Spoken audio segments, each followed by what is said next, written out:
I don't live for money. Jadi ada beberapa batas-batas boundaries nilai-nilai pribadi yang mau dengan uang sebanyak apapun udah bukan masalah angka lagi. Tapi itu bikin aku nggak tenang gitu loh. Wow. Ya paling gede tuh pernah ditawarin antara 6 sampai 8 M dalam 6 You bulan. kidding me? Tapi bukan aku doang waktu itu, diminta aku jadi salah satu utamanya, tapi aku disuruh ajak beberapa kreator-kreator lain buat kayak munculin topik ini ya gitu. Ya apa? Kira-kira mengarah kemana? Bicara Mengarah tentang ke- yang positif-positif. Positif, tapi why-nya ya buat pembersihan nama, untuk mengubur fakta-fakta yang sebenarnya memang fakta menurutku, tapi jelek.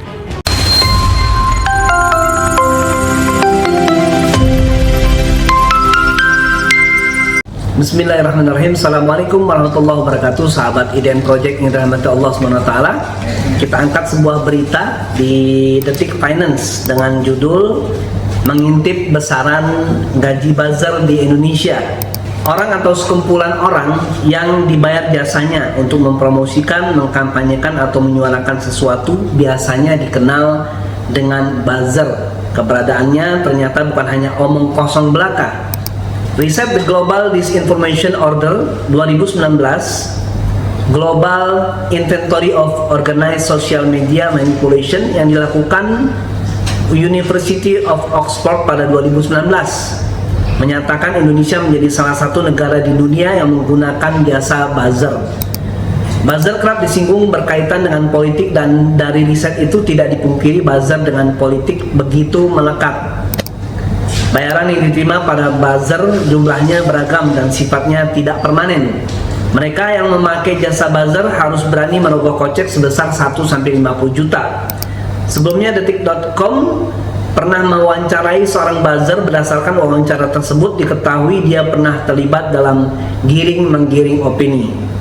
Narasumber yang enggan menyebut identitasnya mengaku terlibat menjadi buzzer sejak 2016. Mengenai pembayaran, dia mengaku biasa mendapat gaji buzzer, gaji bulanan layaknya pegawai kantoran.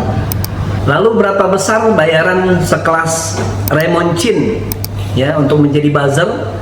Ternyata beliau ditawari 6-8 miliar. Ya, bayangkan bayaran untuk sekelas buzzer-buzzer yang lain yang mungkin followernya bisa di atas 5 jutaan. Kita saksikan pengakuan dari Raymond Chin. Ini dia videonya. Raymond, kalau saya orang yang memiliki kebutuhan supaya Raymond ngomong hal yang sangat positif, saya yakin pasti Raymond pernah dapat tawaran untuk menjadi influencer sesuai dengan kepentingan tertentu. Pernah, dan seringkali nilainya miliaran.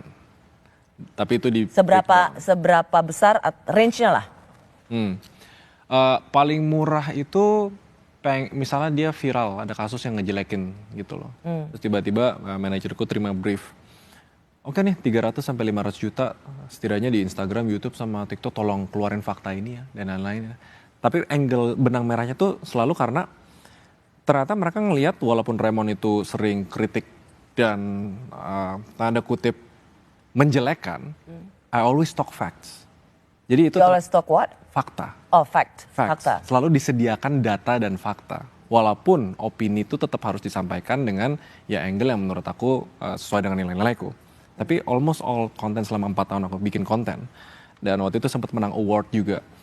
Raymond itu ternyata salah satu kreator yang selain kritis selalu menyediakan data dan fakta. Oke. Nah, gak pernah mau kalau dikasih titipan yang membelokkan fakta.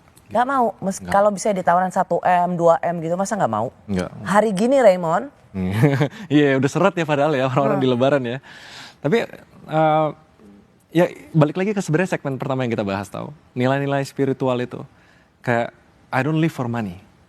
Jadi ada beberapa batas-batas boundaries nilai-nilai pribadi yang mau dengan uang sebanyak apapun udah bukan masalah angka lagi. Tapi itu bikin aku gak tenang gitu loh. Wow.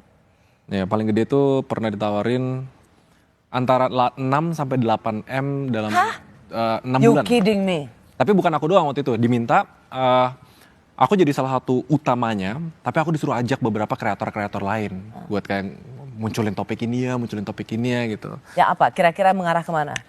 Bicara Mengarah tentang ke- yang positif-positif. Positif, tapi why-nya ya buat pembersihan nama untuk mengubur fakta-fakta yang sebenarnya memang fakta menurutku, tapi jelek. Nah itu aku nggak terima. Kamu nggak mau? Enggak, karena selain dari jujur itu ada 2 versi, mengatakan apa yang benar, tapi tidak menyembunyikan apa yang salah gitu loh, jujur objektif. Nah kalau misalnya dia mau, ya technically benar sih, ini bagus sih, tapi menyembunyikan yang salah, itu udah masalah etika, dan Oke. itu pun aku nggak terima. Ya, itu videonya sahabat Eden Project yang Allah SWT. Kita saksikan video yang lain ya, kesaksian seorang buzzer. Ini dia.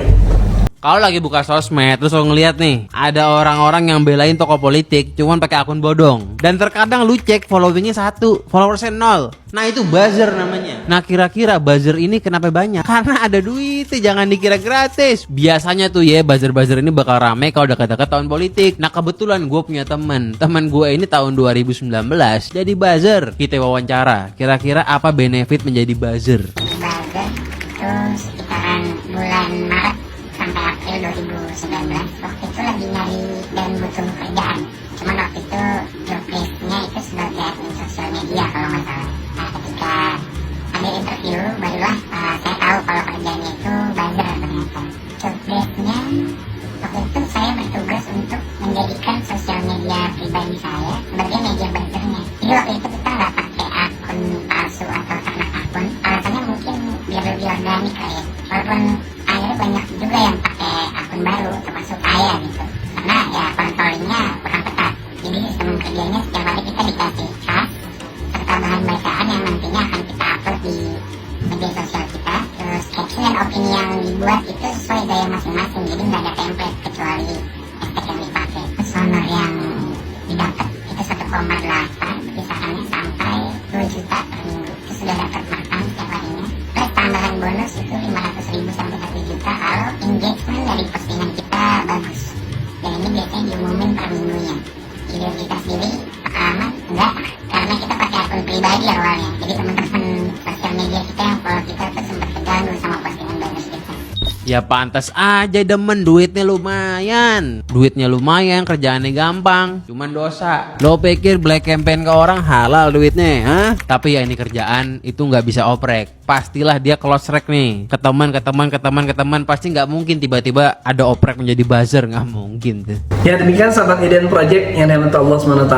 Semoga bermanfaat. Assalamualaikum warahmatullahi wabarakatuh.